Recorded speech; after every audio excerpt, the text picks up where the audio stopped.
તો તમે લોકો મારો તો બહુ જ વિરોધ કરતા હતા, તો મને કોઈ જવાબ આપવા વાળું છે જ નહીં. નમસ્કાર મિત્રો, અત્યારે એક વિડીયો ખૂબ જ હાલમાં સોશિયલ મીડિયા પર ખૂબ જ વાયરલ થઈ રહ્યો છે. જી હા મિત્રો, તમને ખ્યાલ જ છે કે ગબ્બર ઠાકોર અને એસએમ ઠાકોરનો વિવાદ ચાલી રહ્યો છે. ત્યારે ગબ્બર ઠાકોર એસએમ ઠાકોરને કંઈક કહ્યું છે આ વિડીયોમાં, તે જોઈ શકો છો. અને મિત્રો, આ વિડીયોમાં કહી રહ્યા છે કે એસએમ ઠાકોર ઘણા બધા લોકો અને ઘણા બધી વ્યક્તિઓના વિડીયો બનાવે છે અને લોકોને ખરાબ વિડીયો બનાવે છે તેવું કહી રહ્યા છે અને લોકોને બદનામ કરવાના પેતરા કરે છે તેવું પણ કહી રહ્યા છે. તે જોઈ શકો છો અમારા વિડીયોમાં. પણ મિત્રો, અમારી ચેનલમાં પહેલાં તો નવા હોય તો સબસ્ક્રાઈબ કરી નાખો અમારી ચેનલને, અને આ વિડીયોને વધુમાં વધુ શેર કરજો અને તમારું શું કહેવું છે તે જરૂરથી કમેન્ટ બોક્સમાં લખજો. નાખો એમ કરતા હતા.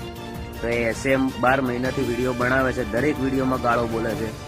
75% એની આઈડીમાં મા બેન દીકરીઓને બદનામ કરવાના વિડીયો છે.